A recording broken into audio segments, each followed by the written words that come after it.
या अल्लाह वो सलात शरीफ पर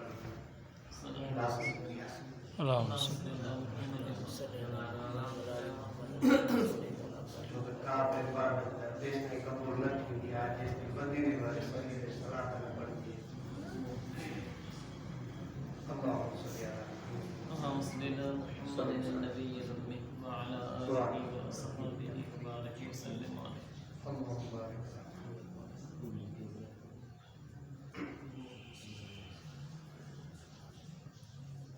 अल्लाह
सुभान अल्लाह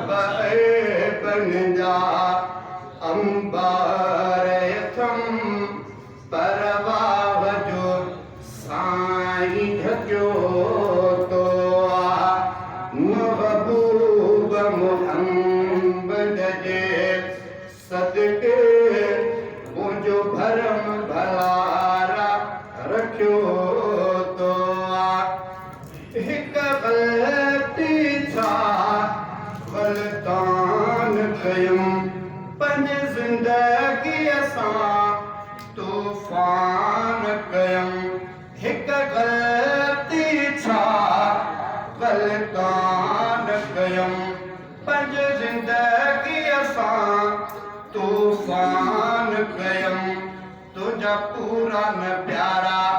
फरमान कयम तब मालिक मोहन बचो तो सुभान अल्लाह बन जा अंबार यथम परवाह जो साईं ढक्यो तो महबूब मुहम्मद जे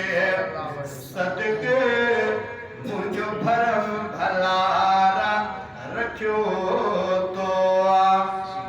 तब राज कर से कुरसाई थो पिरण ने मकदिए बिप जाए थो सुभान अल्लाह तब राज कर से कुरसाई थो पिरण ने मकदिए बिप जाए थो लजदार जे खातिर लज रखिए ते करम करीम कयो तो सुभान अल्लाह बन जा अंबर तुम परवाह जो साईं ढकियो तो महबूब मोहम्मद जे सदके मुझ भरम भलारा रखियो तो नालायक हुई नादान आया पर तू जो ठहल इंसान आया नालायक हुई नादान आया पर तू जो ठहल इंसान आया बेकार बंदे न हाकिम के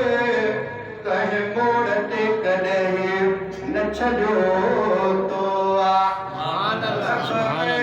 बन जा अंबर तुम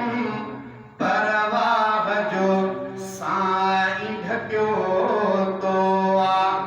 महबूब मोहम्मद जे सदके मुझ भरम भलारा रखियो